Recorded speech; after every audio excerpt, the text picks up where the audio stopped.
मतदारसंघात मतदान चांगलं झालं आपल्या बाजूने हे सांगायला बराचसा वर्ग आलेला आहे आणि त्यामुळे स्वाभाविक आहे काम केलं रिझल्ट मिळतो आहे त्याचा आनंद उमेदवाराला मला आहेच.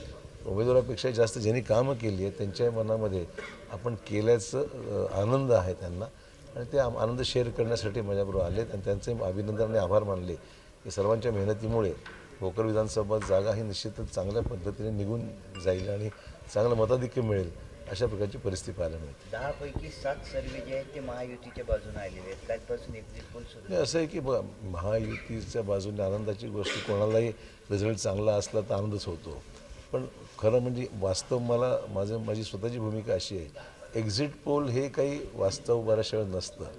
आमच्या बाजूनी आहेत सकारात्मक गोष्ट आहे चांगली आहे आम्हाला आनंद आहे आणि मेहनती खूप झालेली आहेत वादच नाही आहे पण मी रिॲलिटीवर आधारित बोलणारा माणूस आहे. आता आहेच एक दिवस आता किती काय सांगितलं हा तो रिझल्ट असा होईल आणि तसा होईल त्यापेक्षा नेमकं 23 तारखेला बघूया पण मला अपेक्षा आहे की ज्या पद्धतीने मेहनत आम्ही सर्वांनी घेतलेली आहे महायुतीच्या सर्व घटक पक्षांनी घेतली आम्ही घेतलेली आहे त्यामुळे महायुतीचं सरकार निश्चित येणार.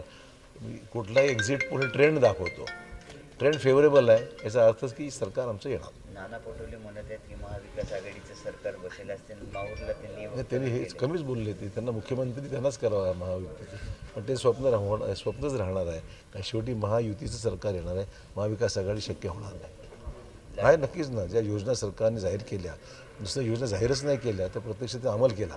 लाडकी बहीणसारखी चांगली योजना महिलांच्या अकाउंटमध्ये डायरेक्ट बेनिफिट पास ऑन झाला 7,500 रुपये महिलांना मिळाले तर महिला वर्गामध्ये खूप खुशी आहे.